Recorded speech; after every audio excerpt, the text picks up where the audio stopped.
Hey buddy, welcome back. Quick favor before we start. Subscribe to this channel.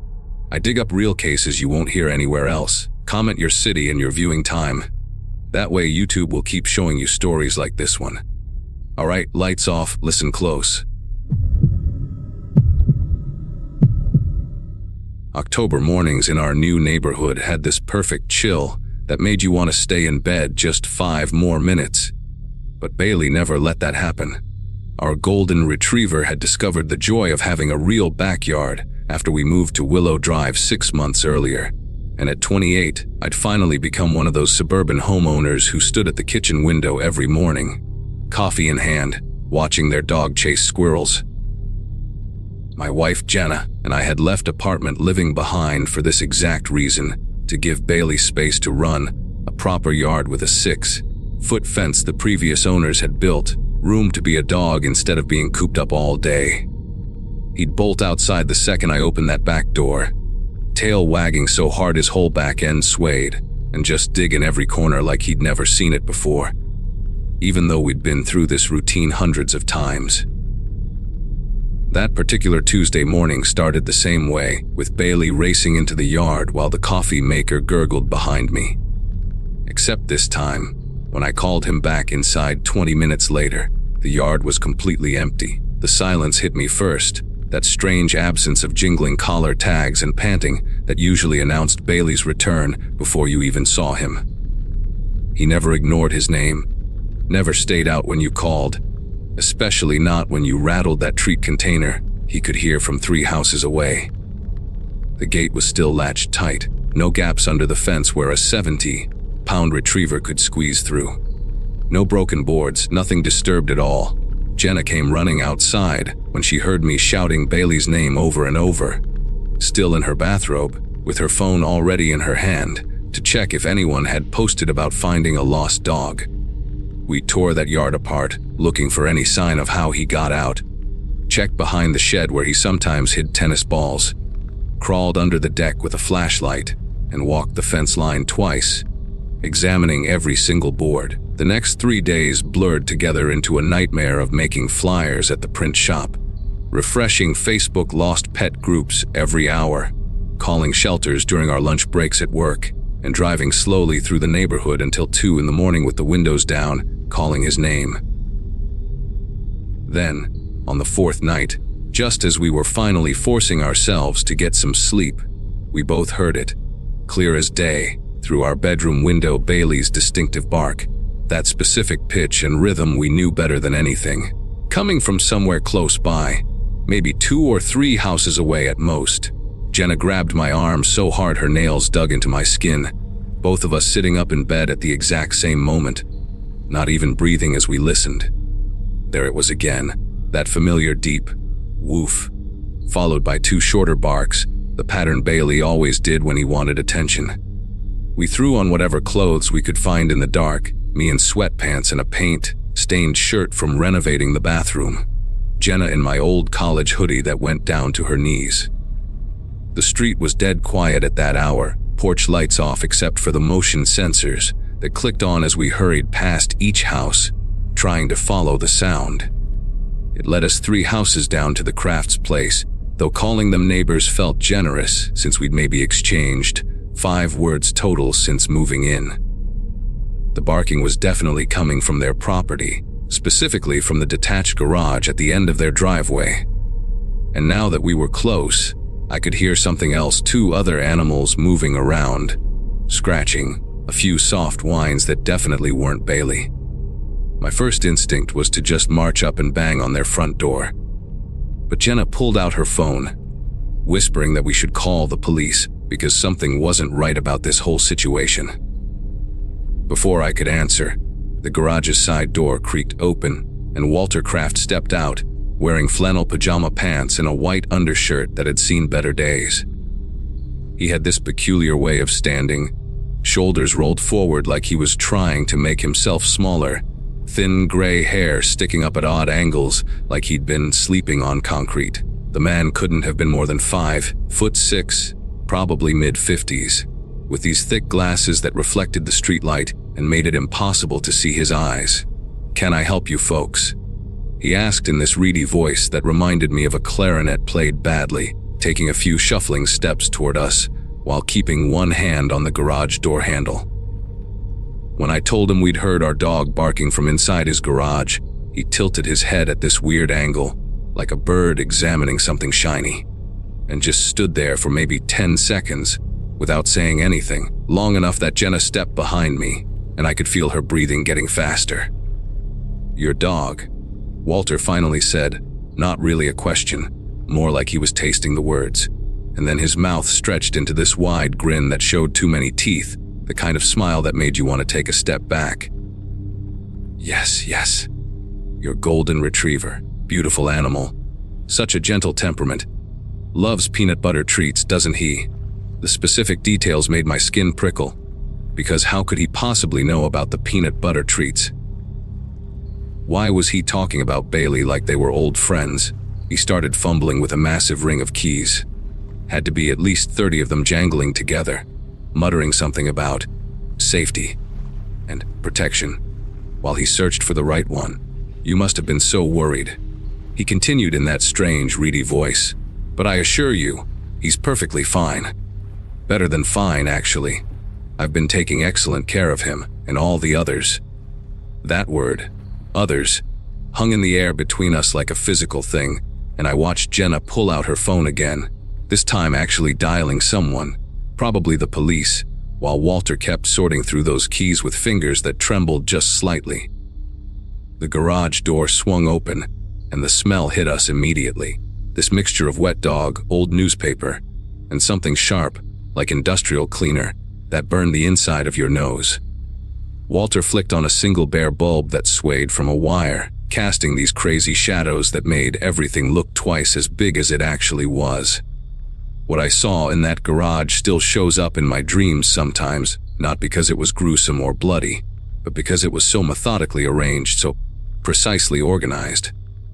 Along both walls were metal cages, the kind you'd see at a vet's office, stacked too high and running the entire length of the space, maybe 12 or 14 total. Each cage had a water bowl, a small blanket folded into a perfect square, and a laminated index card taped to the front with information written in tiny, obsessive handwriting names, addresses, dietary preferences, medical conditions, favorite toys. Bailey was in the third cage on the left lower level, and when he saw us, he started barking like crazy, pawing at the cage door, his tail going so fast it was just a golden blur. But he wasn't alone in there. I counted at least 8 other animals, mostly dogs but also 2 cats in the upper cages, including a black lab I recognized from the missing posters on Oakwood Street, and a beagle that belonged to the Ngayans who lived behind us. Walter stepped into the garage behind us, moving with this strange, shuffling walk, and started talking in this calm, almost proud voice, like he was giving us a tour of some kind of achievement. They were all in danger, you see, every single one of them, and nobody else seemed to notice or care enough to do something about it. He walked over to Bailey's cage and stuck his fingers through the bars to scratch behind his ears, and Bailey, my dog who usually loved everyone, pressed himself against the back of the cage, trying to get away from him. "Your fence, for instance," Walter continued, pulling out a small notebook from his pajama pocket and flipping through pages covered in the same tiny handwriting, has a weak spot near the northwest corner where the wood is rotting from sprinkler damage. Could collapse any day now. And then where would Bailey be? Lost, scared, maybe hit by a car on the busy street 2 blocks over. He had pages and pages of notes about every house in the neighborhood, sketches of yard layouts, detailed schedules of when people let their pets out, which dogs were left alone during the day, which cats were allowed to roam at night. The Ngayans' beagle, according to his notes, was at risk because they often forgot to latch their gate properly. And the black lab from Oakwood Street had nearly been poisoned because the owners used pesticides on their lawn without reading the warnings about pet exposure. "You're all so careless," Walter said, and for the first time his voice had an edge to it, this undercurrent of genuine anger that made me instinctively move closer to Jenna. Leaving them outside in thunderstorms, feeding them cheap food full of chemicals, letting them run around without proper supervision, treating them like property instead of family. He opened another cage and pulled out a small terrier mix I didn't recognize, cradling it against his chest while it trembled and tried to squirm away. This one was left tied to a tree for 6 hours yesterday while the owners went shopping. 6 hours in the sun with only a tiny bowl of water that tipped over within the first 30 minutes. His fingers were gentle with the dog, but his grip was firm, not letting it escape despite its obvious distress.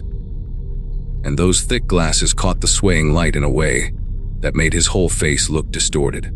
I've been watching all of you for months, documenting the neglect, the casual cruelty, the complete inability to provide proper care.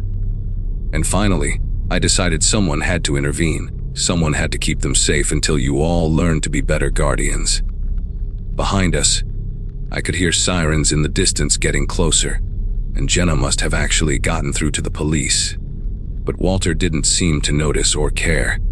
He just kept stroking that terrified little dog while explaining how he'd been slipping into yards during the day.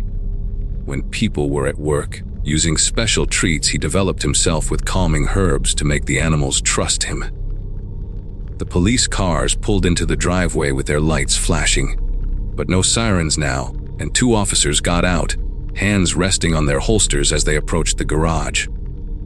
Walter finally looked up, seeming genuinely confused by their presence, still holding that shaking terrier like a baby.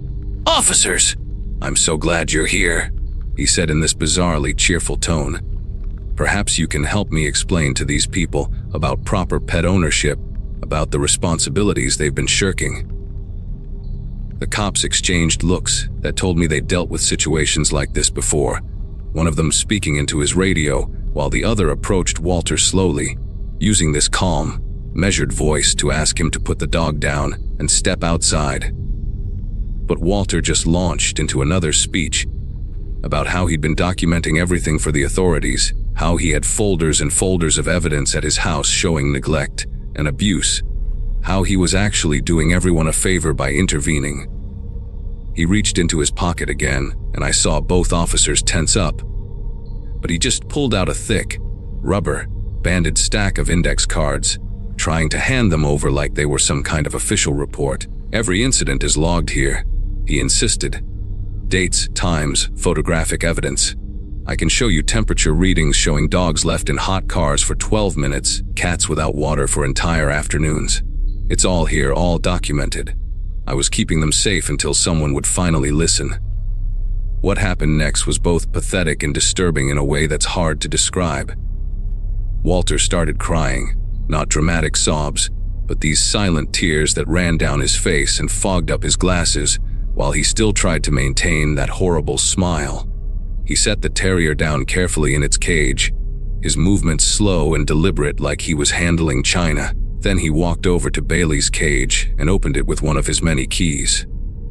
Bailey bolted straight to us, nearly knocking me over, whimpering and pressing against our legs like he was trying to merge with us, and I dropped to my knees to hold him, feeling him shake against my chest. I gave him his heartworm medication. Walter told us matter of factly while the officer guided his hands behind his back for the handcuffs. "The dose you were 3 days, laid on according to the schedule on your refrigerator calendar, which I photographed through your kitchen window last month." The specificity of that violation, the casual admission that he'd been watching us through our windows, made my stomach turn in a way that had nothing to do with the smell in that garage. The second officer was already opening cages, checking tags and collars, calling in additional units to help return all the animals while Walter kept talking, explaining his feeding schedules, which animals had special dietary needs, reminding them that the tabby cat in cage 7 had diabetes and needed insulin shots twice a day. Information he couldn't possibly have known unless he'd been inside people's houses or going through their trash to find vet records. They led Walter away, still talking, still trying to explain his system, mentioning something about a larger facility he'd been preparing in his basement for the winter months when the garage would be too cold. The way he said it so casually, like it was the most logical thing in the world, made everyone freeze for a second before one of the officers radioed for a warrant to search his house immediately. Over the next 2 hours, the street filled with police cars and animal control vans, neighbors coming out in their robes and slippers, as officers returned their missing pets, some of whom had been gone for weeks, according to the dates in Walter's meticulous records. The woman from Oakwood Street burst into tears when they brought out her black lab, and the Nagayans kept apologizing to their beagle like it could understand them, promising better gate latches and longer walks and premium food from now on. Inside Walter's house, they found what he'd mentioned a half-finished setup in the basement with heating lamps, ventilation systems, and enough caging to hold probably 30 animals, along with filing cabinets full of surveillance photos, detailed maps of the neighborhood with every pet marked, and journals going back 2 years describing his growing disgust with what he saw as unfit pet owners. He'd been planning this for so long, convinced he was some kind of savior, and the really twisted part was that some of the animals actually were in better condition than when they disappeared. Well, fed and groomed, their medical needs attended to with a precision that would have been admirable if it hadn't been completely insane. We got Bailey home just as the sun was coming up, both Jenna and I calling in sick to work, because neither of us could imagine leaving him alone that day. He wouldn't eat at first, just followed us from room to room, needing to keep us in sight at all times, flinching whenever we walked past the back door, like he thought someone might take him again. The detective who came by that afternoon to take our full statement told us Walter had been a veterinary technician years ago, lost his license after getting caught stealing animals from the clinic he worked at, supposedly to give them better homes with people he deemed worthy. This whole thing had been his twisted attempt at running some kind of intervention program, and he genuinely couldn't understand why everyone wasn't grateful for his help. We changed our locks, even though Walter was in custody, installed security cameras that probably made us look paranoid, and started walking Bailey on a leash, even in our own fenced yard. The neighborhood felt different after that, smaller somehow, like the safe distance between houses had collapsed, and we were all uncomfortably aware of how easily someone could watch us, document our routines, and decide we weren't good enough. 6 months later, we moved across town to a house with a taller fence and better sight lines from the windows. And sometimes, when Bailey barks at nothing in the middle of the night, I still get this sick feeling in my gut, wondering who might be out there taking notes, deciding whether we deserve to keep him.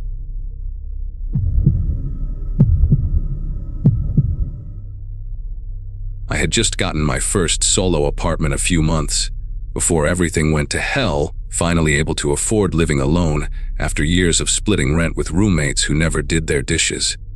It was September 2022, and I'd been in this one-bedroom unit in a quiet building near downtown Columbus since May, working from home as a medical transcriptionist and genuinely enjoying the peace and quiet. The building was one of those pre-war constructions with thick plaster walls that actually did their job. You could barely hear anything from the other apartments, which was perfect for someone like me who needed complete silence to focus on audio files and medical terminology. Most of my neighbors were either retired folks or other young professionals who minded their own business, and the building manager, an older guy named Frank, kept everything running smoothly. I was 28 and finally feeling like a real adult with my name on a lease, my own furniture, and nobody else's mess to clean up. Everything changed when the guy in apartment 2B moved in that August, right next door to my unit 2A. From day one, there was something unsettling about him, beyond just the noise issue that would eventually develop. He had this peculiar habit of standing in the hallway for long periods, not doing anything, just standing there, breathing heavily like he'd run a marathon. I'd catch glimpses of him through my peephole sometimes when I heard footsteps stop outside my door. A tall, lanky man, probably in his 40s, with greasy, shoulder-length hair and clothes that looked like they hadn't been washed in weeks.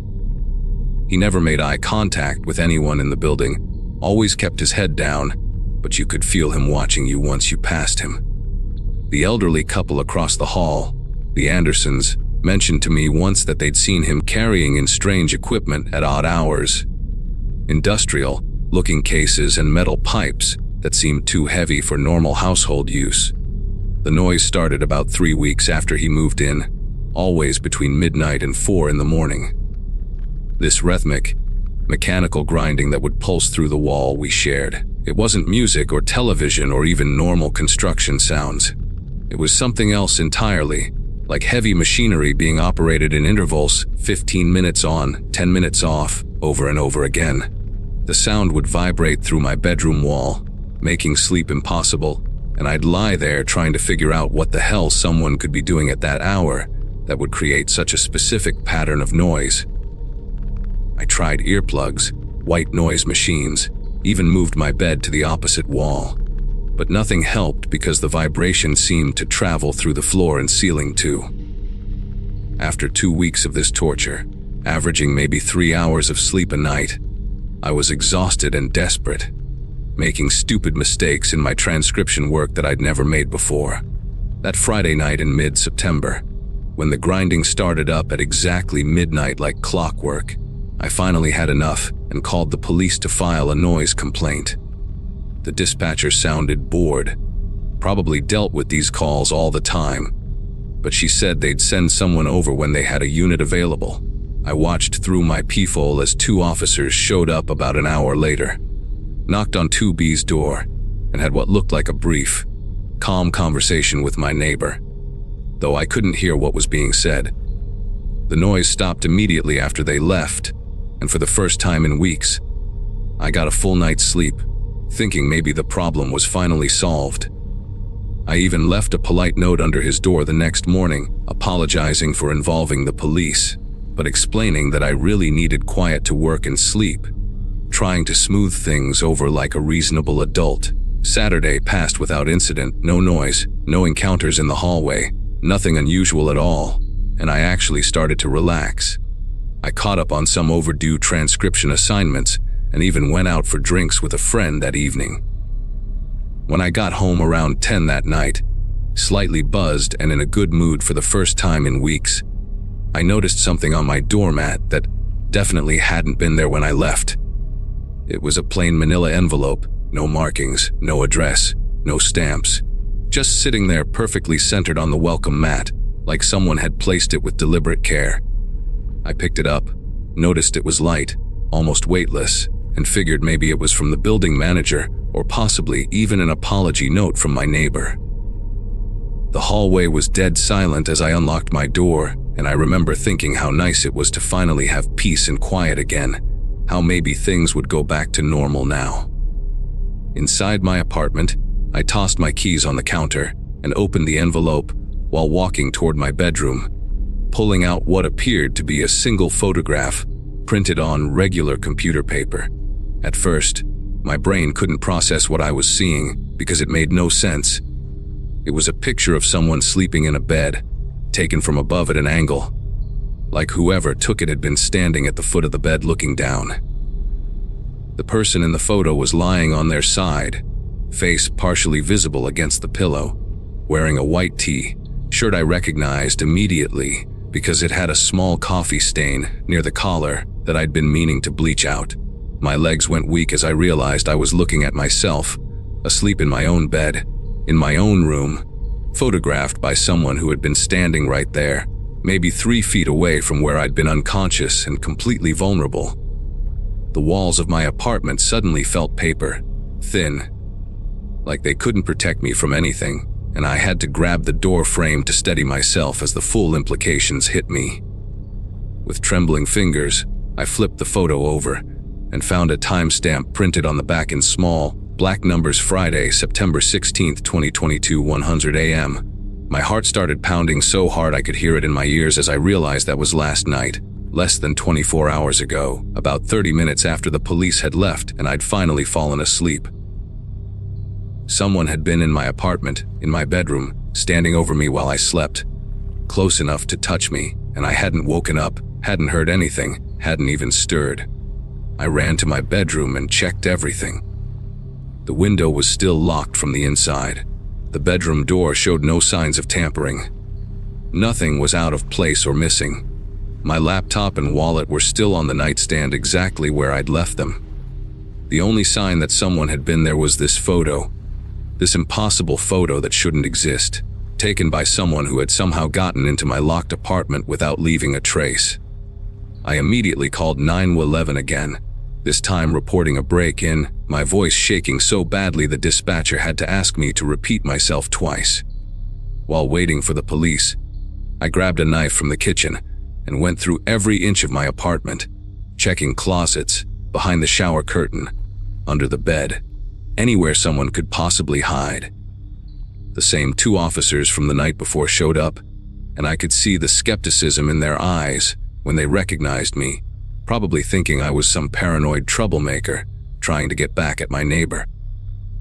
But when I showed them the photo, their expressions changed completely, especially when the younger one pointed out something I hadn't noticed in my panic. In the background of the photo, barely visible in the darkness, you could see the reflection of the camera flash in my bedroom mirror. And in that reflection, there was the vague outline of a figure holding up a phone. They took the photo as evidence, dusted for fingerprints around my door and windows, and told me they'd question the neighbor again, but we all knew there was no real proof he was the one who'd taken it. After the police left, there was no way I was staying in that apartment alone, so I packed a bag with shaking hands and called my friend Kevin to ask if I could crash at his place for a few nights. While throwing clothes into my duffel bag, I kept checking every corner of my bedroom, paranoid that someone might still be watching. And that's when I noticed something that made my knees buckle. My bedroom door had one of those old-fashioned keyholes, the kind you could look through if you wanted to. And there were fresh scratch marks around it on the hallway side, like someone had been picking at the paint with their fingernails. But what really got me was when I bent down to look closer. There were smudges on the brass keyhole cover, greasy fingerprints that caught the light. And when I looked through the keyhole from the hallway side, I had a perfect view of my bed. Someone had been watching me through that keyhole, probably for weeks, learning my sleep patterns, waiting for the perfect moment. Kevin picked me up within 20 minutes, and I spent that night on his couch, jumping at every little sound, unable to close my eyes without seeing that photo in my mind. The next morning, running on zero sleep and pure adrenaline, I went straight to the building manager Frank's office and told him everything, showed him copies I'd made of the photo before giving the original to the police. Frank went pale when he saw it, immediately started talking about changing locks and installing security cameras. But then he said something that made everything click into place in the worst possible way. He mentioned that the previous tenant of 2B had moved out suddenly after complaining about someone entering his apartment while he was at work, finding things moved around, food missing from his refrigerator, and once even finding muddy footprints leading from his bedroom to the bathroom that weren't his shoe size. Frank had dismissed it as paranoia at the time, thought maybe the guy was having mental health issues. But now he was starting to wonder if there was something more to it, maybe something involving the building's maintenance access or the old servants' passages that had been sealed up decades ago, but might still have weak points. That afternoon, Frank called in a contractor to inspect the walls between apartments 2A and 2B, and what they found still gives me nightmares when I think about it. Behind my bedroom closet, which shared a wall with 2B, there was a panel that had been carefully cut and replaced, invisible unless you knew exactly where to look and press. It opened into a narrow space between the walls, barely wide enough for a person to squeeze through sideways, filled with old insulation and decades of dust. Except for one area that showed clear signs of recent disturbance, a path worn through the grime, fresh scratches on the wooden beams, and horrifyingly, a small pile of candy wrappers and empty water bottles stashed in the corner. The contractor followed the passage and found it connected not just our 2 apartments, but ran through the entire length of the building with access points, cut into several units, all done with precision tools. That explained the grinding noise I'd been hearing. My neighbor hadn't been making noise to annoy me. He'd been cutting his way into the walls, creating his own private network of passages to watch and visit whoever he wanted, whenever he wanted. The police arrested him that same day, found him in his apartment surrounded by hundreds of photos printed on cheap computer paper, pictures of me, the Andersons, the young couple in 1A, even Frank checking the mail, all taken without our knowledge over the past month.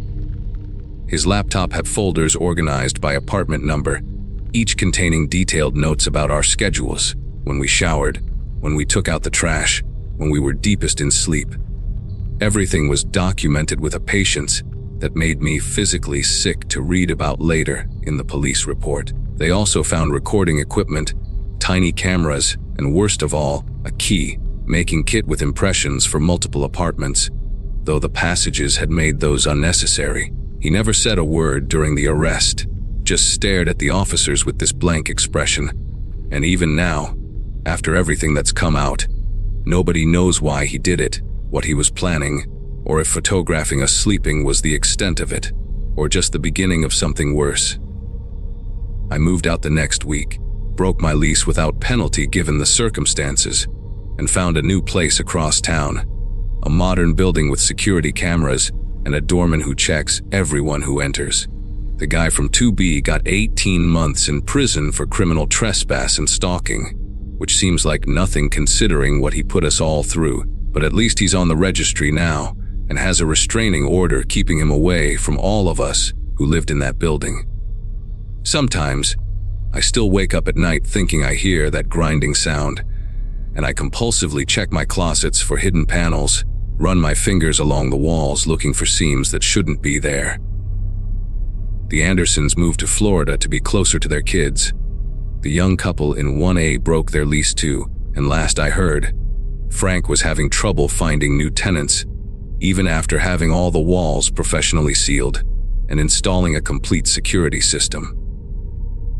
What haunts me most isn't just that he was watching us, but wondering how many other buildings have someone like him, carefully cutting through walls in the middle of the night, creating their own secret network of passages, documenting the lives of people who think they're safe in their own homes.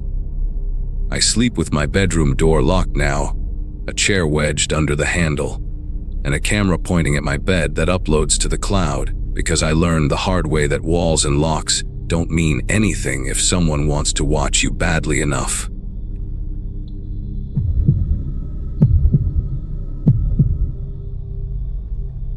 My electric toothbrush was facing the wrong direction that morning. Sounds stupid, right?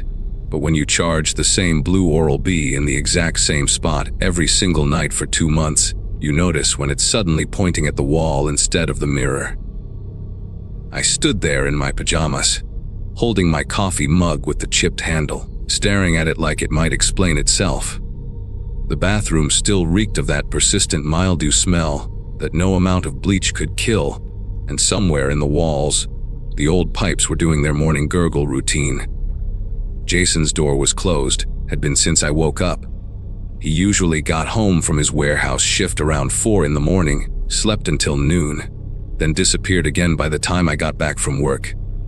We'd been sharing this creaky Victorian on Birch Avenue since July, and I could count on one hand the number of actual conversations we'd had. The thing about Jason was that he moved through the house like smoke. In 2 months of living one thin wall away from him, I'd never heard him sneeze, cough, or even clear his throat. Sometimes I'd come out of my room and he'd just be standing in the kitchen, so still and quiet that I'd actually gasp when I noticed him. He'd do this slow blink thing, like a reptile processing whether you're prey or not, then go back to whatever he was doing, usually eating cereal straight from the box or staring at his phone with the screen brightness turned way down. 30-something years old and built like someone stretched a normal person out on a rack, all gangly limbs and sharp elbows, but harmless. Or at least, that's what I kept telling myself whenever that little alarm bell went off in my head. After the toothbrush incident, more things started being out of place. My favorite sweater, this oversized burgundy thing I'd stolen from an ex, was folded differently in my drawer. Not messy, just different. The sleeves tucked under instead of over, like someone who didn't know my system had carefully put it back. Then, my perfume bottle migrated 3 inches to the left on my dresser. My laptop charger got wrapped with the cord going clockwise instead of counterclockwise.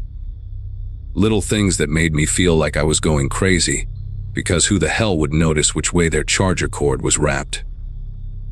But when you live in your own space, even with a roommate in the house, you develop these unconscious patterns, and when those patterns get disrupted, your brain starts firing off warning signals, even if you can't articulate exactly what's wrong. I started testing myself, taking photos of my room before leaving for work each morning, my phone propped against my mirror, capturing my desk, my dresser, my nightstand, even the way my shoes lined up by the door. Then I'd compare them when I got home, zooming in like some kind of detective looking for differences. Most days, nothing. But then on a Friday, 2 weeks after the toothbrush thing, I caught it my hairbrush had rotated maybe 45 degrees. The book on my nightstand, some self-help garbage about reclaiming your power, after trauma that my sister had given me, was closed, even though I distinctly remembered leaving it open, pages down, to hold my place because I'd lost the receipt I was using as a bookmark. These weren't things that could happen from the house. Settling or vibrations from trucks outside. Someone had been in my room. The rational part of my brain kept making excuses. Maybe I was stressed from the Johnson campaign at work. Maybe I was sleepwalking. Maybe I had some kind of weird memory problem. I even Googled carbon monoxide poisoning symptoms, because I'd read this Reddit thread once about someone who kept finding creepy notes in their apartment that turned out to be from themselves during CO-induced blackouts. I bought a detector that same day, a 23 at Home Depot, and installed it in my room. The levels were fine. Everything was fine except I knew it wasn't. That crawling sense you get when someone's watching you. I had it constantly now, even when Jason wasn't home, especially in my room. It was like the walls themselves had absorbed someone's attention and were playing it back on a loop. I tried the logical approach first.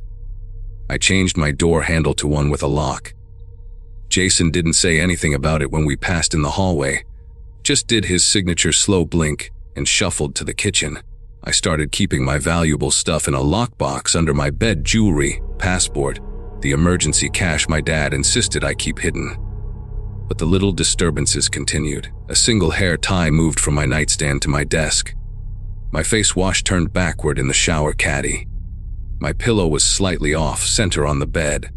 Whoever was doing this wasn't interested in stealing from me. They just wanted to touch my things, to leave these tiny fingerprints on my life that only I would notice. It was like living with a ghost who got their kicks from gaslighting you. Except ghosts don't eat Lucky Charms at 2 in the morning or leave their work boots by the front door. The camera was $49 on Amazon, this tiny thing that looked like a phone charger cube. I set it up on a Sunday when Jason was at work, positioned it on my bookshelf between a fake plant and some old college textbooks I'd never thrown away. The angle captured most of my room: the bed, the door, the dresser. The app sent clips to my phone whenever it detected motion. The first few days were just me getting ready in the morning, coming home and flopping on my bed. Normal stuff. I started to feel stupid, paranoid, like maybe I really was just stressed and imagining things. Then Wednesday night happened. I was at my friend Megan's place for her birthday dinner, one of those wine and pasta nights that stretched until midnight. Jason would definitely be at work. He always left by 7:30 sharp. But at 9:47 p.m., my phone buzzed with a motion alert.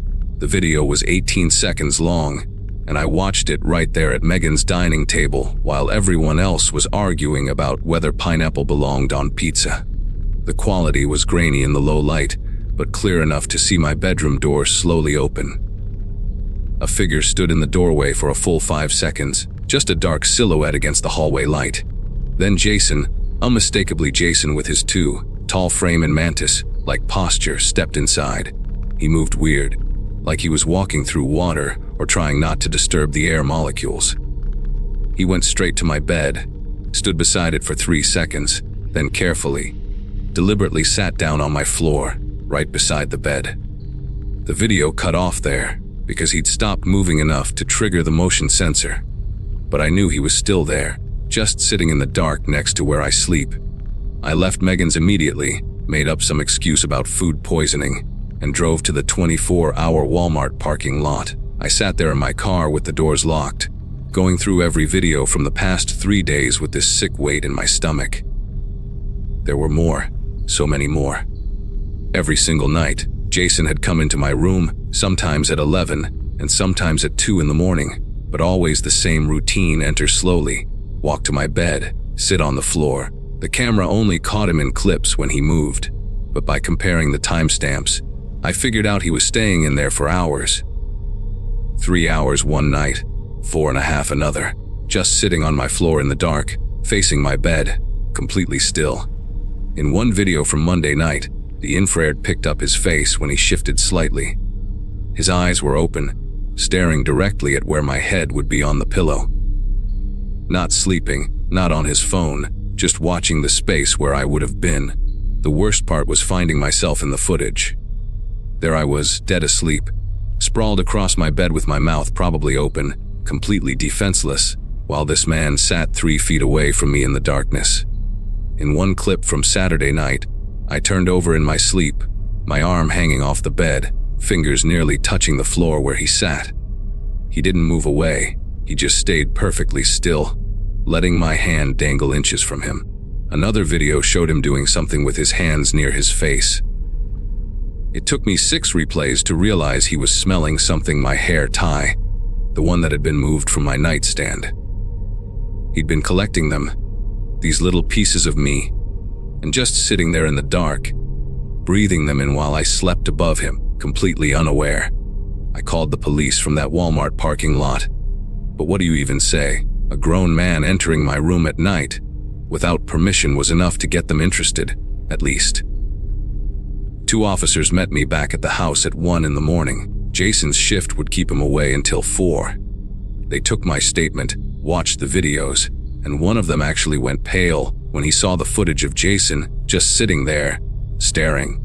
They helped me grab my essential stuff while we waited for the emergency protective order paperwork to go through. I remember the younger cop kept checking behind doors as we packed, like he expected Jason to materialize from the shadows. They waited while I stuffed clothes into garbage bags, grabbed my laptop, my documents, anything I couldn't replace. The older officer told me I was smart to get out, that these situations tend to escalate, that people who violate boundaries like this rarely stop on their own. He said it real quiet, like he'd seen where this kind of thing leads. I stayed at Megan's place that night, and for 2 weeks after, while I searched for a new apartment. The landlord let me break the lease without penalty after the police explained the situation. Jason was evicted within a week. Turns out, I wasn't the first complaint, just the first with video evidence. Megan came with me to get the rest of my stuff on a Saturday afternoon. Broad daylight, Jason long gone according to the landlord, but his room door was open, and I couldn't help looking inside as we passed. The walls were covered, absolutely covered, with photos printed on regular paper, all of rooms, not just mine, but previous tenants' rooms too, based on the different furniture. All were taken from floor level, as if someone was sitting on the ground looking up at empty beds, dozens of them, maybe hundreds, overlapping like scales. In the center, newer than the rest, were screenshots from my social media, pictures I'd posted of myself in my room, selfies on my bed, but edited somehow, zoomed in on my sleeping face in the background of a mirror selfie I'd taken months ago. How long had he been planning this? How many others had there been before me? I never got those answers because Jason disappeared completely after the eviction. The police said he'd given a fake last name on the lease, paid rent in cash, and the warehouse had no record of him working there. Sometimes I still dream about those hours he sat in my room, and I wake up checking the floor beside my bed, even though I live alone now in a studio apartment with 3 deadbolts and a security system. Sometimes I still feel like someone's watching me sleep, but at least now I know it's just the ghost of that fear, not a real person sitting in the darkness, breathing in the scent of my life.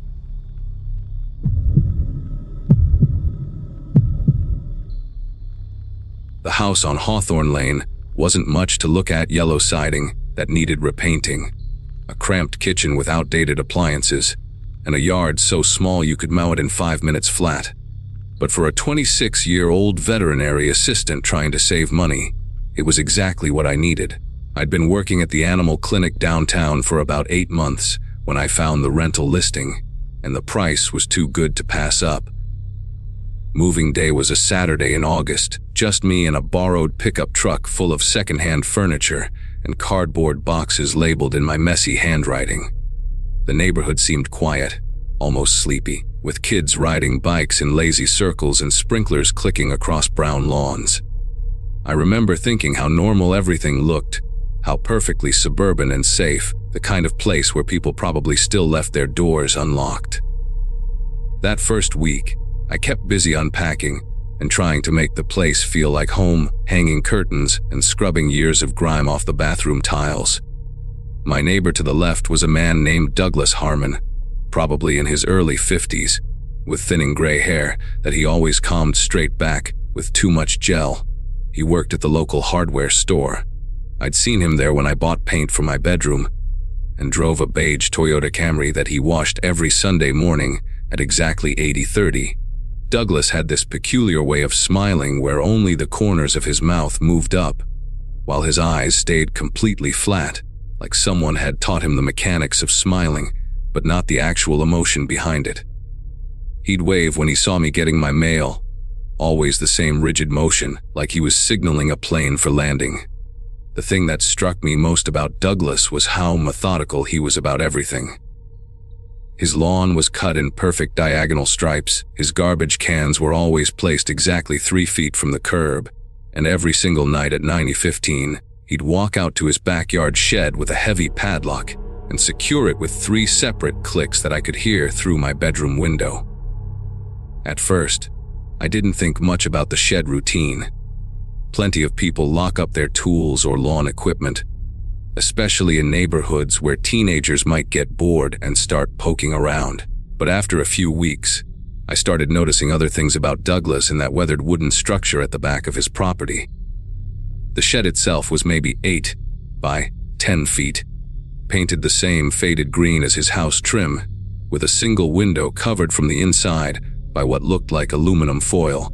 He'd check that padlock in the morning before leaving for work, sometimes pulling on it 2 or 3 times to make sure it held. On weekends, he'd spend hours out there with the door cracked, just wide enough for him to slip through, and I'd hear the faint sound of shuffling papers and the occasional metallic scrape. Once, when I was trimming the bushes along our shared fence line, he came out so fast when he heard me that he left the shed door swinging open for maybe 2 seconds before he yanked it shut and gave me that mechanical smile, asking if I needed to borrow any gardening tools. The really strange part started about 2 months after I moved in. On a Wednesday afternoon in early November, I'd called in sick to work because of a nasty stomach bug that had me running to the bathroom every hour. Around 3 in the afternoon, I was lying on my couch trying to keep down some crackers when I heard Douglas's car pull into his driveway, way earlier than his usual 60-100 return. Through the thin curtains, I watched him practically sprint to his backyard, fumbling with his keys like his fingers weren't working right. He unlocked the shed and disappeared inside for maybe 20 minutes, then emerged carrying a cardboard box that he held against his chest with both arms, the way you'd carry something fragile or precious. He loaded it into his trunk and drove off again, but not before I noticed him checking his rearview mirror 3 times before backing out, scanning the street like he expected someone to be watching. That night, the shed locking ritual happened at 9:15 as always, but this time he added a second padlock to the door, one of those circular ones that are supposed to be impossible to cut. I know I should have minded my own business, but living alone in a new place makes you hyper, aware of everything around you, especially when your neighbor starts acting like he's guarding state secrets in a backyard shed. I found myself creating excuses to be in my yard whenever Douglas was home, watering plants that didn't need water, checking a mailbox I knew was empty, pretending to look for a lost earring in the grass near the fence. He caught me watching once, just stood there in his backyard holding a black garbage bag, staring at me with those empty eyes for what felt like a full minute before he asked if I'd seen any stray cats around.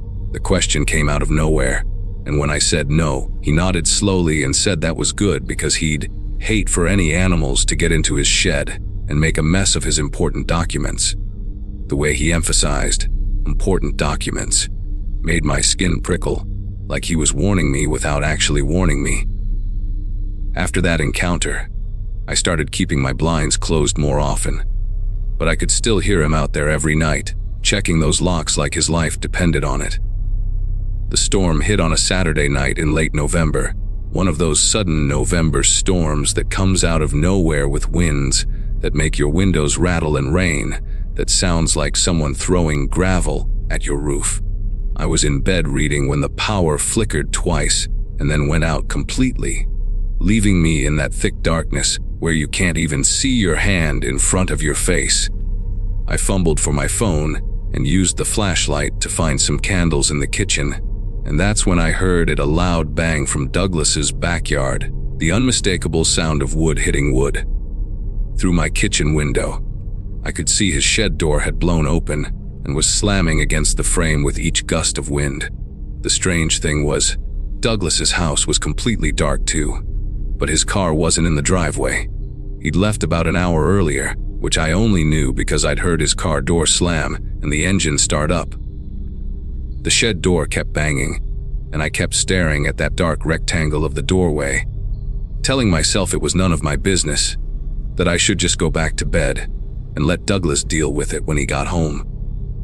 But the banging wouldn't stop, and after 15 minutes of listening to it, I couldn't take it anymore.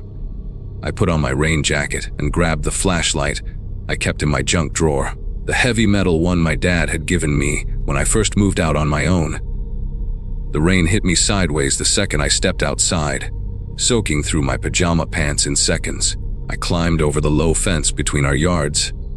Douglas didn't have a gate on my side, and my bare feet squelched in the muddy grass as I made my way to the shed.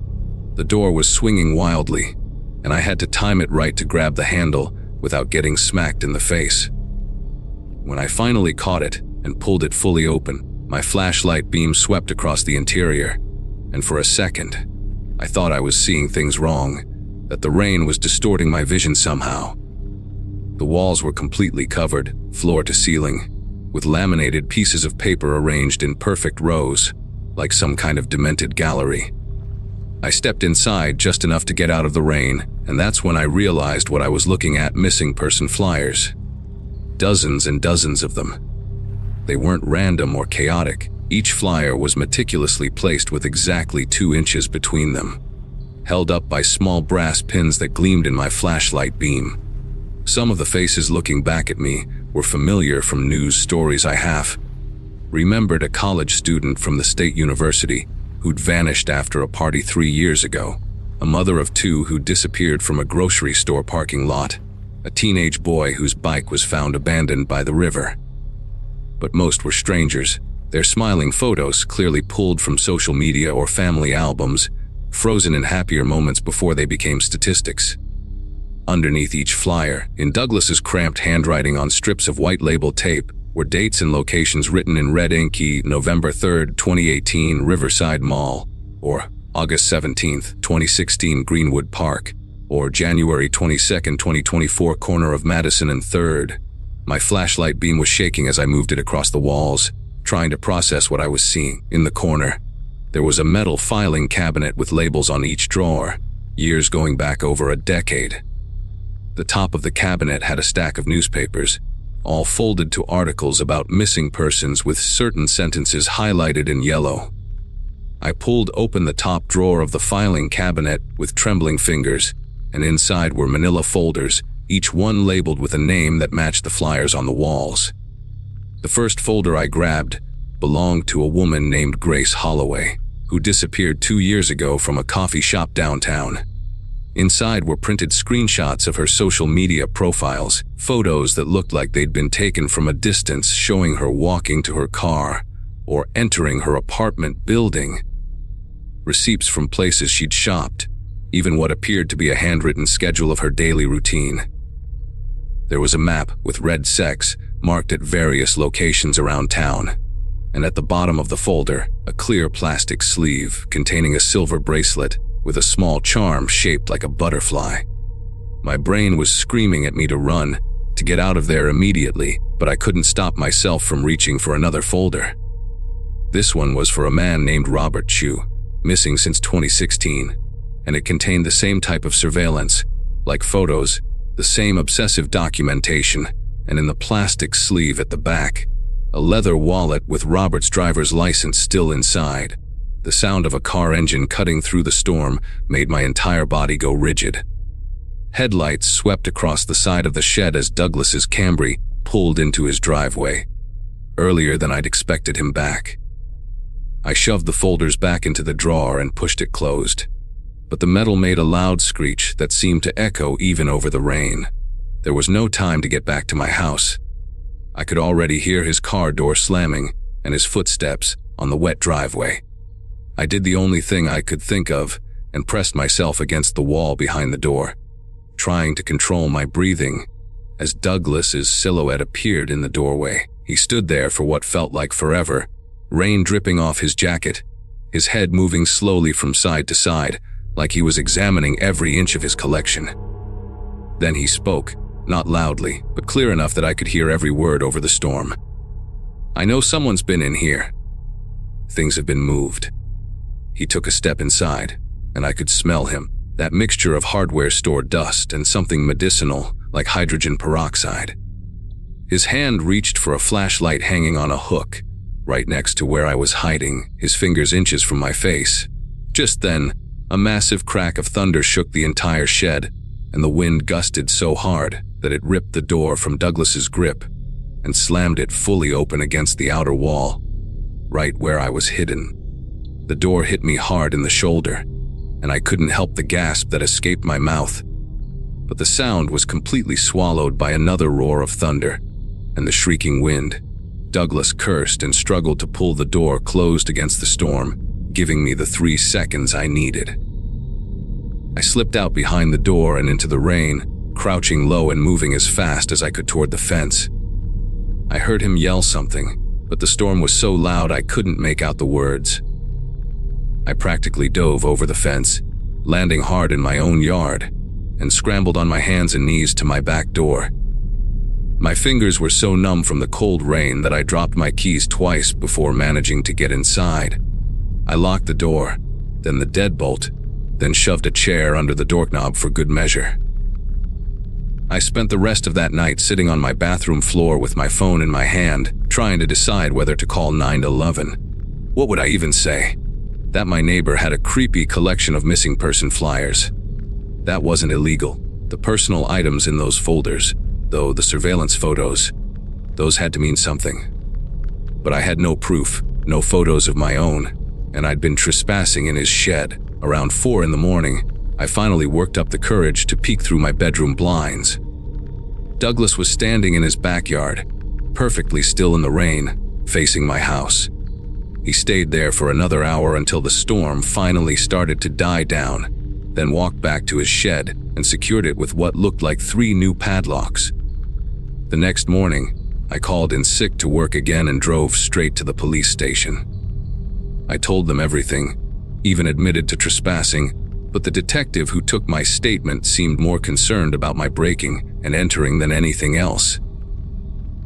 He said they'd look into it, but without evidence of actual crimes, there wasn't much they could do about someone collecting newspaper clippings in their own shed.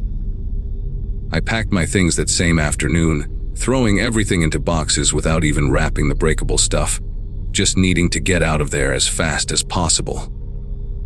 While I was loading my car, Douglas came out of his house and walked over, that mechanical smile plastered on his face. He asked if I was moving, and when I mumbled something about finding a place closer to work, he nodded slowly and said it was probably for the best, that the neighborhood could be dangerous for young women living alone. Then he handed me something, a missing person flyer, fresh off a printer, with my photo from my social media profile staring back at me. Underneath the photo in bold letters it read, me SSENG, Common Son, with today's date written in his familiar red ink. I just stood there, unable to move or speak, while he walked back to his house, whistling some old tune I didn't recognize. I drove straight to my parents' house 3 hours away, and didn't stop shaking until I crossed the county line. I stayed with them for 2 weeks before finding a new apartment in their city, and I never went back to collect my security deposit or the few things I'd left behind. About a month later, I was finally starting to sleep through the night again when I saw a news article that made my whole body go numb.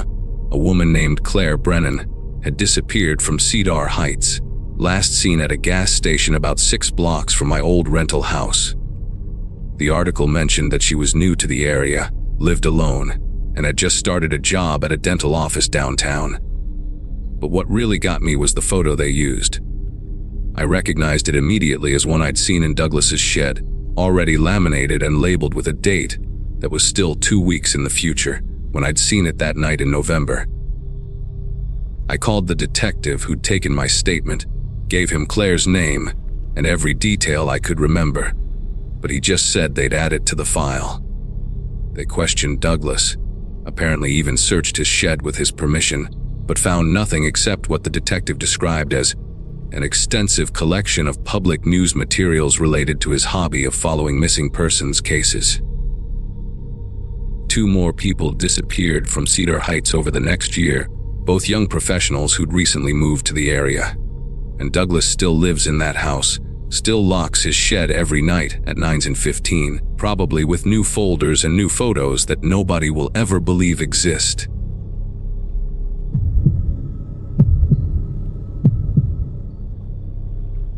People warn you about the dangers of living alone after a divorce, but nobody tells you how vulnerable you become when you're desperate for human connection. At 38, I found myself signing a lease for a small rental house on Sycamore Lane in early March of 2023, my belongings still packed in boxes that smelled like the marriage I just escaped. The neighborhood seemed perfect: quiet streets, mature oak trees, the kind of place where people still walked their dogs in the evening and waved at each other from their driveways. I remember thinking this was exactly what I needed to start over, away from the suffocating memories of my failed relationship with Amanda and the endless therapy sessions that couldn't save us. The first week was all about unpacking and trying to make the empty rooms feel less like a reminder of everything I'd lost. My furniture looked wrong in the new space, like actors on the wrong stage, and I spent hours rearranging things just to feel like I had some control over something in my life. I met Diane on my 4th day there when she appeared at my door with a casserole dish covered in aluminum foil and a smile that seemed genuine enough to lower my guard. She must have been in her early 50s, with graying hair pulled back in a practical ponytail and clothes that suggested she worked from home. Comfortable sweatpants and an oversized cardigan, despite the warming weather. "Welcome to the neighborhood, Daniel," she said, and I remember being surprised she already knew my name, though I figured the landlord must have mentioned it, or maybe she'd seen my mail. The lasagna she brought was incredible, layers of homemade pasta, and a meat sauce that reminded me of Sunday dinners from childhood. And when I returned her dish the next day, she invited me in for coffee. Her house was the mirror image of mine, but felt lived in, with photos covering every surface, and the smell of a vanilla candle mixing with something baking in the oven.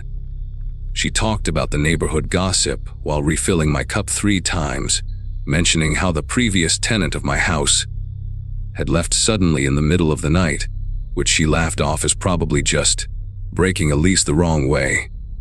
Over the next few weeks, Diane became a constant presence in my new routine, always appearing at just the right moments with exactly what I needed.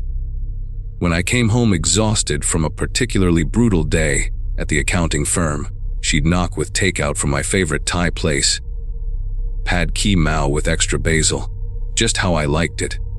Though I couldn't remember ever mentioning my preference to her, she helped me set up my home office, suggesting I put my desk by the window facing east because morning people like you work better with natural light. And somehow, she was right about me being a morning person. The thing is, I'd been working remotely since the divorce, keeping odd hours to avoid thinking too much, so there was no way she could have noticed my schedule from normal neighbor observations. She even brought over a small potted orchid one afternoon, saying it would brighten up my workspace, and mentioned offhandedly that Amanda had never appreciated how hard you worked to provide for us. That stopped me cold because I knew I hadn't told her my ex-wife's name. The little intrusions started to add up, like drops of water forming a flood I couldn't quite see yet. One evening, she texted me. I'd given her my number for emergencies, asking if I needed anything from the grocery store since she was heading out. She listed items I was actually out of: milk, eggs, that specific brand of whole grain bread I always bought, even the protein powder I used for my morning shakes. When I mentioned I'd been having trouble with my laptop running slowly, she showed up the next day with a USB drive containing the exact software I needed for my work, plus some extras she thought I might find useful. She knew I was allergic to shellfish without me ever mentioning it, always steering restaurant recommendations away from seafood places. Once, she commented on how much better I looked since I'd stopped taking those anxiety medications that clearly weren't working anyway. But I kept my prescription bottles in my bathroom medicine cabinet, and she'd only ever been in my living room and kitchen. The moment that changed everything happened on a Saturday in early June when Diane invited me over for dinner to meet her book club friends. I'd been hesitant, but figured it would be good to socialize, maybe meet more people in the neighborhood beyond just her. The dinner conversation was flowing normally until one of her friends, a woman named Carol with thick glasses and a nervous laugh, mentioned she was a therapist at a practice downtown. "Oh, you must know Dr. Melissa Thornton then," Diane said casually while passing the salad. "She works at the same building, specializes in couples counseling. Daniel's ex-wife, Amanda, sees her every Wednesday at 4. The table went quiet, and I felt my fork slip from my fingers because not only had I never told Diane about Amanda's therapy, but those sessions were supposed to be private, something Amanda had started on her own after our separation. Carol looked confused and said she didn't think she should be discussing other doctors' patients while I sat there, trying to process how Diane could possibly know something that specific. I excused myself early that night, claiming a work deadline, but really, I needed to get away from Diane and think through everything clearly. Back in my house, I started making a list of everything she knew that she shouldn't. My social security number. She'd mentioned the last 4 digits once while joking about identity theft. My mother's maiden name, brought it up when discussing family histories.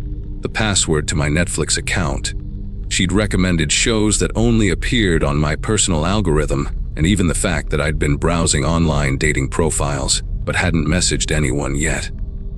The more I wrote, the more my chest tightened with a feeling I hadn't experienced since the worst days of my marriage, that sensation of being watched, studied, like someone was taking notes on my life. I changed all my passwords that night, using my phone's data instead of my home Wi-Fi, and even put tape over my laptop camera, feeling paranoid but unable to shake the certainty that somehow she was monitoring everything I did. Monday morning, I called a locksmith while Diane was supposedly at her weekly yoga class, something she'd mentioned several times, but I'd never actually seen her leave for. The locksmith, a young guy named Tommy with sleeves of tattoos and a reassuring professional demeanor, changed all 3 locks and installed a deadbolt on the back door.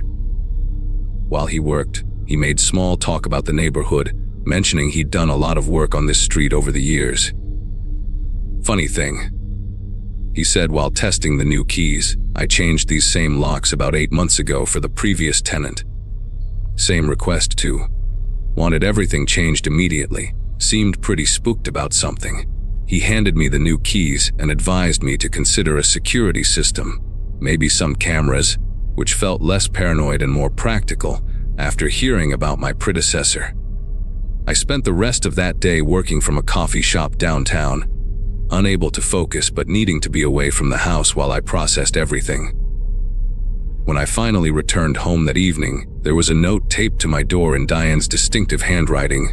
all loops and careful cursive like someone who'd won penmanship awards in school. Daniel, noticed you had someone working on your door today. Hope everything's okay. Made extra portions of that chicken marsala you love. It's in your fridge. My blood turned to ice because I knew I'd locked the door when I left, and the new deadbolt was still engaged. When I got back inside, sure enough, there was a covered plate in my refrigerator, still warm like it had just been placed there. I searched the entire house, checking windows, looking for any sign of how she'd gotten in, but everything was exactly as I'd left it, except for that single plate of food. The chicken was even prepared without mushrooms, accommodating a preference I'd developed after a bad food poisoning incident 3 years ago that I'd never discussed with anyone in this neighborhood. That night, I barely slept, jumping at every creak and shadow, convinced I'd hear her trying the new locks or see her face at my bedroom window. Around 3 in the morning, my laptop suddenly brightened on my desk, the screen lighting up despite being closed, and I saw notification after notification popping up on my phone about password reset attempts on accounts I'd forgotten I even had. My old MySpace page, a defunct dating profile from 2015, even my college alumni portal were all sending security alerts. Then my phone started showing me as active on WhatsApp, though I wasn't touching it, and I watched in horror as the typing indicator appeared in my conversation with my brother in Colorado.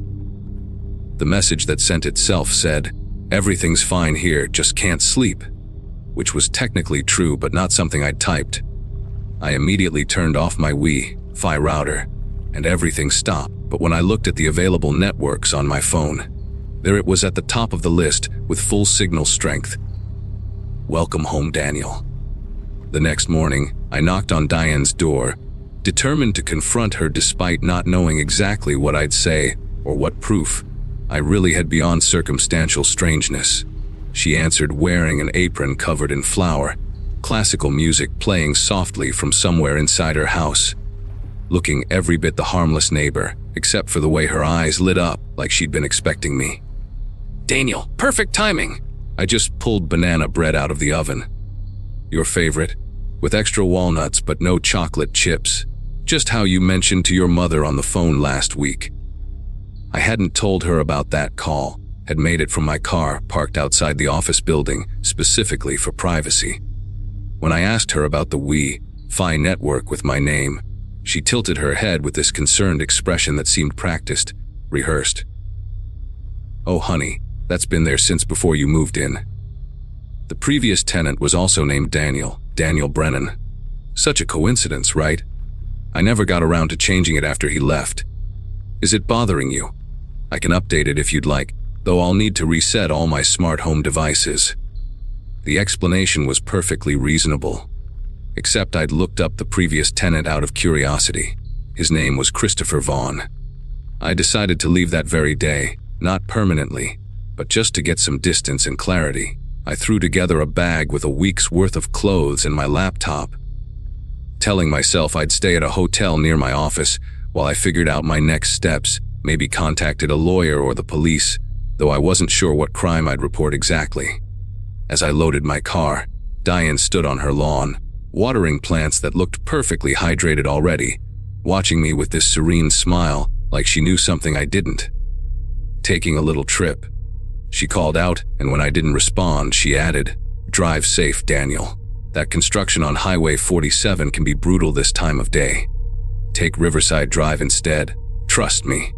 I hadn't mentioned which direction I was going, but she was right. There was construction on my usual route to downtown. At the hotel that night, 30 miles from Sycamore Lane, I finally felt like I could breathe again. I even laughed at myself a little, wondering if I was overreacting, if maybe she was just a lonely older woman with boundary issues and a few lucky guesses. Then, I opened my laptop to do some work and found a new folder on my desktop labeled Memories, filled with photos I'd never seen before, pictures of me sleeping in my bed taken from different angles, screenshots of my private conversations, even a video file of me singing in the shower from just that morning. The police took my report but seemed skeptical, especially when I admitted I had no idea how she'd gotten the photos or accessed my devices. They said they'd send someone to talk to her, but without concrete evidence of breaking and entering or explicit threats, there wasn't much they could do. I ended up breaking my lease, losing my security deposit but gaining peace of mind, and moved across town to a modern apartment building with security cameras, key card access, and a doorman named Paul who took his job seriously. For weeks afterward, I'd still get texts from unknown numbers with little details only she would know, reminders to take my vitamins, warnings about traffic on my new commute, recipes for dishes I'd mentioned craving years ago. Eventually they stopped, or maybe I just got better at ignoring them. Last month, out of curiosity and against my better judgment, I drove past Sycamore Lane and saw a moving truck in front of my old house. There was a young couple carrying boxes inside, looking excited about their new beginning. And Diane was already there, with what looked like a casserole dish, that same welcoming smile on her face. I wanted to warn them but knew how crazy I'd sound, so I just drove away, though I sometimes checked the local news, waiting to see their names appear in a story I hope never gets written.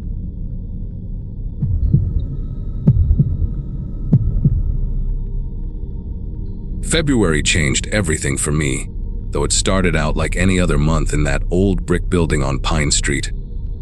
My 27th birthday had just passed in January, and I'd been living alone in my third-floor apartment for about 2 months, finally making enough at the accounting firm downtown to afford a place without roommates.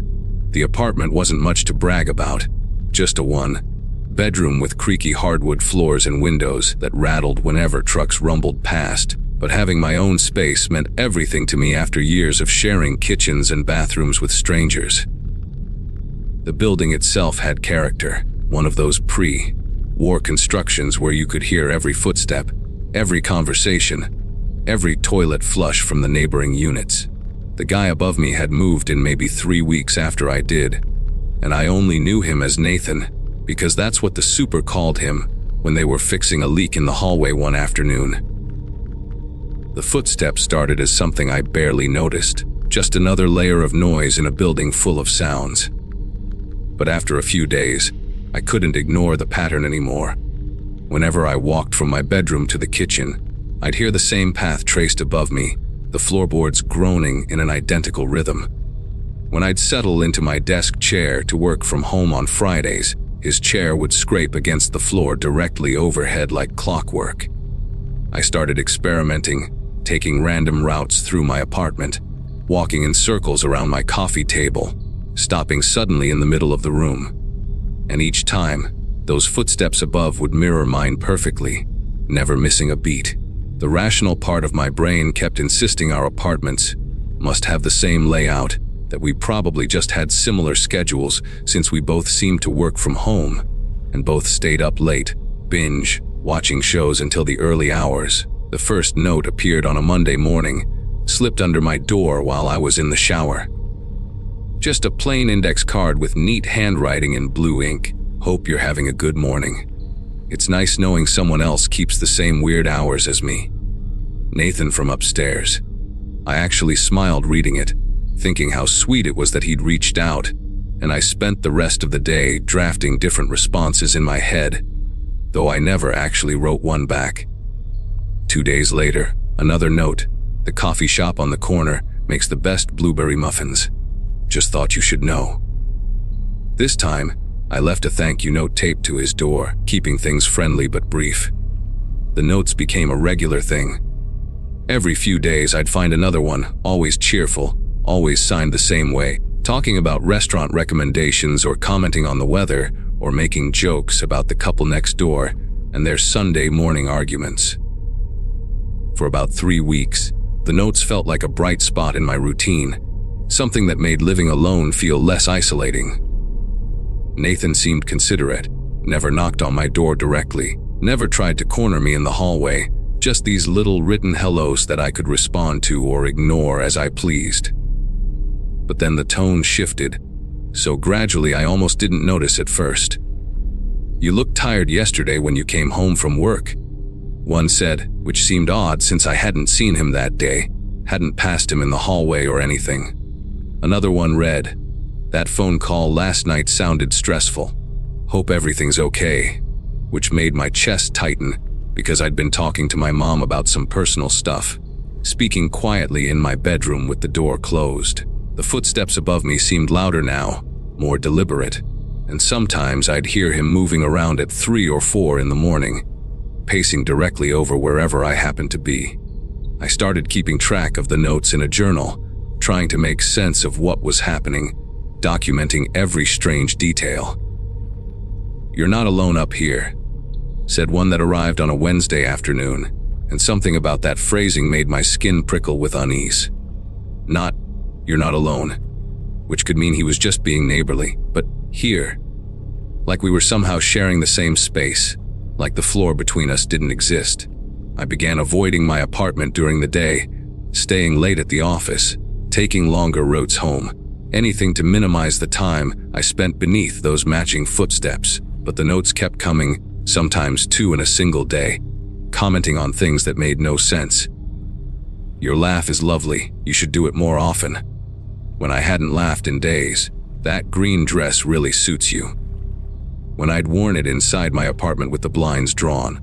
The breaking point came on a Saturday night in late February, when I decided to confront him, or at least try to understand what was happening. I'd had a couple glasses of wine for courage and marched up the stairs to the 4th floor, my heart hammering against my ribs as I stood outside his door. I knocked 3 times, firm but not aggressive, and waited. Nothing. I knocked again, louder this time, and called out his name, told him I knew he was home, because I could literally hear him walking around up there 5 minutes ago. Still nothing, but I could hear movement inside, slow, careful footsteps approaching the door. I saw the peephole darken as he looked through it, and I stood there staring right back, waiting for him to open up, to explain himself, to do something. We stayed like that for what felt like forever, me standing in that dimly lit hallway, him watching me through that tiny circle, until finally, I heard him step back and walk away, his footsteps fading into the depths of his apartment. That night changed something between us, like I'd broken some unspoken rule by going to his door. The note stopped completely. No more index cards under my door, no more friendly observations about my life, but the footsteps got worse, more aggressive somehow, stomping instead of walking, following me from room to room with a determination that felt almost angry. I'd be brushing my teeth and hear him directly above my bathroom, the ceiling creaking under his weight. I'd crawl into bed and immediately hear his bed frame scraping against the floor overhead, positioning himself right above where I lay. I stopped sleeping properly, would doze off on the couch instead of my bed, but even then, I'd wake up to the sound of him settling onto his couch too, the springs groaning in perfect synchronization with mine. I called the super Jerry, told him something weird was going on with Nathan upstairs, but Jerry just laughed and said Nathan was a model tenant. Quiet guy, works in IT, always pays rent on time. I tried explaining about the footsteps, the notes, the way he seemed to know everything about my daily routine, but Jerry looked at me like I was losing it, suggested maybe I was stressed from work. That apartment living took some getting used to. I even called the cops once when the footsteps were particularly bad. Nathan pacing in tight circles above my bed at 4 in the morning, but they said unless he was threatening me directly or trying to break in, there wasn't much they could do about a neighbor being noisy. The female officer did seem concerned about the notes, though. Told me to keep them all, document everything just in case things escalated.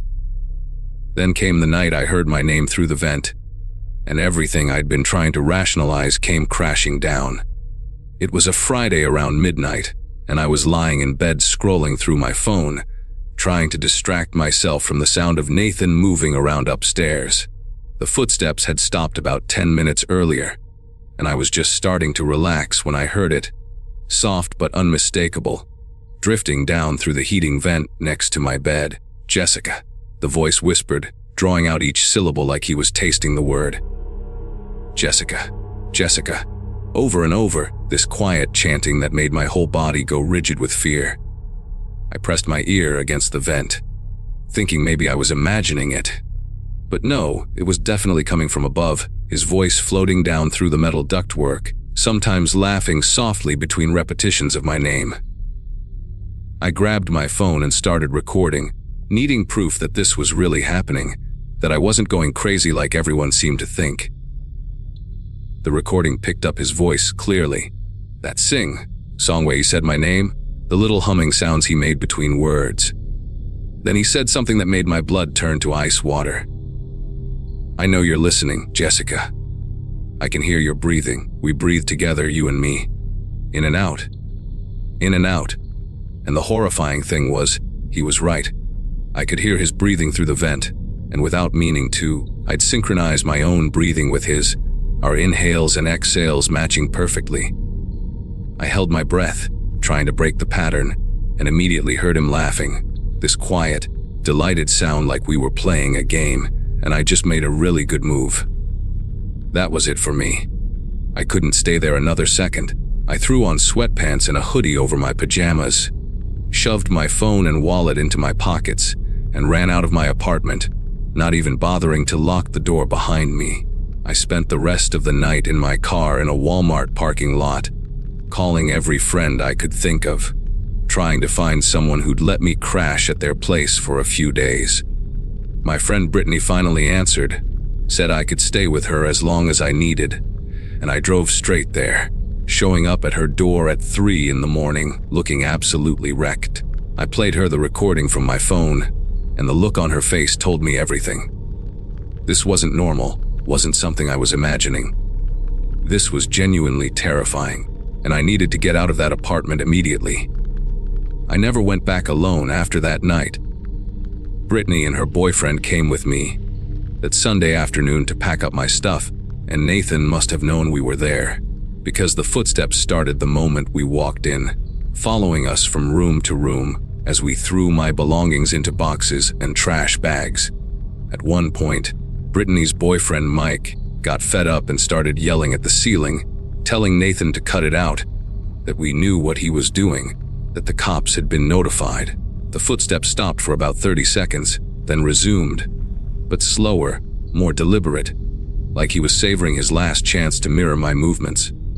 We got everything out in under 2 hours, and as I was doing a final walkthrough, I found one last note that must have been slipped under the door while we were packing.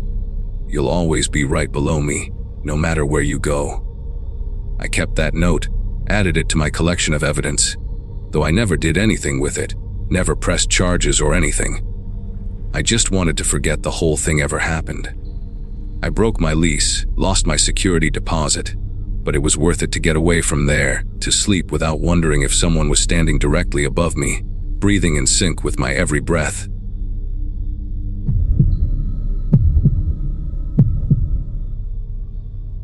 Last July, at 32 years old, I finally had enough saved up to move into Westbrook Gardens, one of those gated communities you see advertised with perfect lawns and smiling families.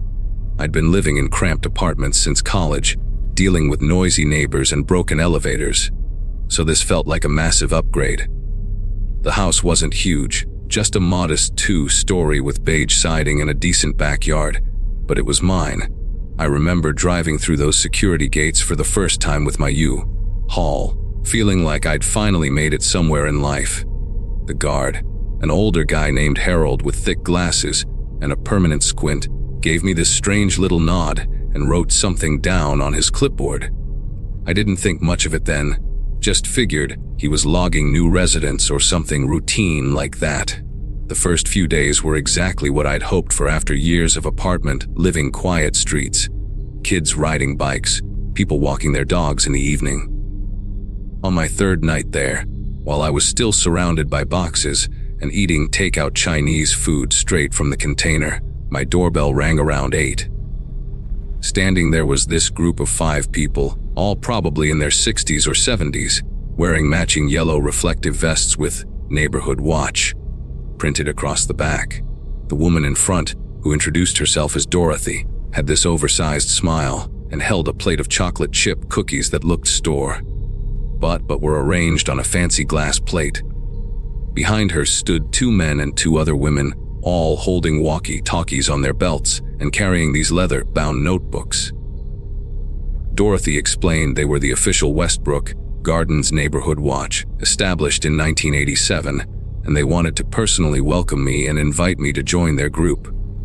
I invited them in because it seemed rude not to, even though I really just wanted to finish my lo mein and unpack my kitchen stuff.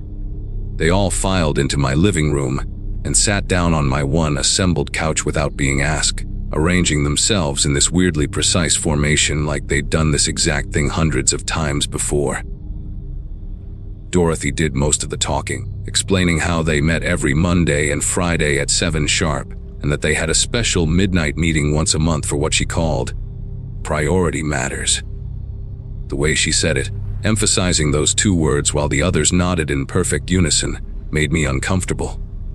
One of the men, who never actually introduced himself but had a name tag that said Eugene, kept writing in his notebook the entire time, his pen moving even when nobody was talking. I tried to peek at what he was writing, but he angled the notebook away whenever I shifted my position. They stayed for exactly 30 minutes, and I mean exactly, because when Dorothy's watch beeped at 80:30, all 5 of them stood up simultaneously like they were controlled by the same brain.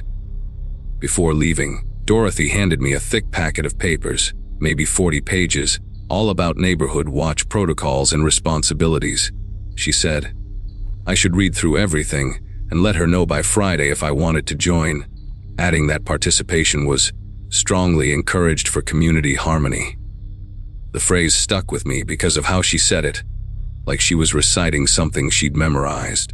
After they left, I flipped through the packet and found pages of rules about patrol schedules, incident reporting procedures, and this whole section about maintaining neighborhood standards that seemed weirdly aggressive for a volunteer group of retirees. The next morning, I decided to take a walk around the neighborhood to get familiar with the area and maybe meet some neighbors who weren't part of the geriatric patrol squad. That's when I started noticing the symbols. At first, I thought it was just a weird coincidence, but every single house had this same marking carved into the wood near their mailbox post. It looked like 3 intersecting circles with a triangle in the middle, about the size of a quarter, carved deep enough that it had to be intentional. Some looked fresh and clean, others were painted over but still visible underneath, and a few were so old the wood had darkened around them. I checked at least 20 houses on my street and the next one over, and every single one had it. Mine didn't, which suddenly made me feel exposed, like my house was advertising that I didn't belong there yet. I spent the rest of the week avoiding Dorothy and her crew, which turned out to be harder than expected in a gated community. They seemed to be everywhere, always walking in pairs with their vests and walkie-talkies, always taking notes in those leather notebooks. On Wednesday, I was coming home from work when I saw Eugene and another watch member standing in front of my house, just staring at my mailbox. When they saw me pulling into my driveway, they waved like nothing was weird about 2 old men examining my property at 6 in the evening. Eugene actually walked over to my car window and asked if I'd had a chance to review the packet, reminding me that Friday was the deadline to respond. His breath smelled like mothballs and something medicinal, and he stood way too close to my car door, basically trapping me until I promised I'd look at it that night. Friday came, and I still hadn't given Dorothy an answer, mostly because the whole thing gave me the creeps, and I figured they'd just leave me alone if I ignored them long enough. Around 7 that evening, right when their regular meeting would be starting, my doorbell rang. I looked through the peephole and saw Dorothy standing there alone. No smile this time, just this blank expression that made her look like a completely different person. I didn't answer, just stayed quiet and waited for her to leave. She rang the bell 2 more times, then knocked with this slow, methodical rhythm that went on for about 30 seconds.